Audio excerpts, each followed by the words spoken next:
I wish I never had to say these words, but at 5 o'clock in the morning, on the 24th of February, Russia launched a full-scale war with Ukraine, calling it a military operation. This is not a military operation.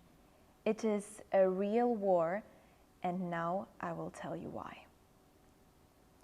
At 5 o'clock in the morning, on the 24th of February, my parents were sleeping. They would have gone to work that day. My younger brother would have gone to school, and at the end of the day, they would all have dinner together. But the president of the Russian Federation, Vladimir Putin, had other plans.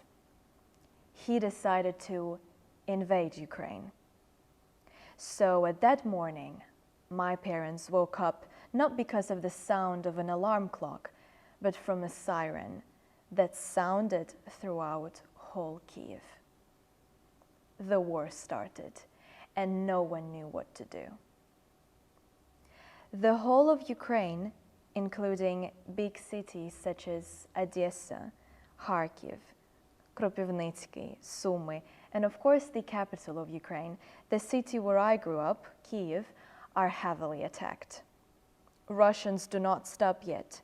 Every day, more and more cities are being under attack. Russia keeps firing civilian buildings, airports, hospitals, schools, kindergartens, churches, and cathedrals. They destroy everything, and they do not save anyone.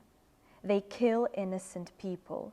They promised they would not touch civilians, but there are already more than hundreds of deaths, including children. Some kids are left without fathers or older brothers. Our relatives are in constant danger. Around 1 p.m. on the 24th of February, the Russian army fired cruise missiles near a village Kalinovka. 25 people were harmed. In Kyiv, at 5 o'clock in the morning on the 25th of February, pieces of destroyed Russian military plane crashed into the apartment building. Same day, kindergarten was fired. 4 children died. In the city of Irpin, on the 6th of March, the invaders blew up the railway and shot 3 civilians. On the 14th of March, Russians shelled a maternity hospital in the city of Mariupol. My classmates and friends are sitting in the bomb shelters all over Ukraine. Some of them are left without electricity. On the 25th of February in Kyiv, a flat of my friend was blown up by a bomb, so now she does not have a place to live anymore. My parents had to leave our house without knowing if we would ever go back to it again. Ukraine is an amazing country with people of strong spirit who are ready to fight no matter what. And you can help us with this. Read the news. Stay up to date.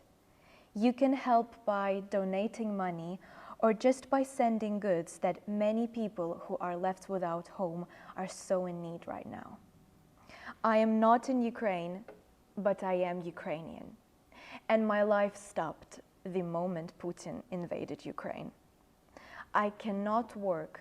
I don't notice the signals my body sends me. There is no music, no movies, no fun. There is no good morning, good afternoon, or good evening. There is no more waiting for spring and no more checking Instagram for inspiration. Now there is waiting for the end of the war, waiting for the morning to come, checking on family and friends all the time, updating newsfeed every minute, making attempts to help somehow remotely, and trying not to cry. The only fun and inspiration now are coming from Ukrainian men who stand with guns ready to fight, yet still managing to crack jokes, make fun of the enemy, and keep up the spirit. We Ukrainians are grateful to every who has been showing their support, who has been offering any help. It has been a very hard time for us, But I know we will get through it. I will go back to Ukraine. I will sleep in my own bed, and I will meet with my friends in the cafes, because we are strong, and together we are a huge power. Slava Україні!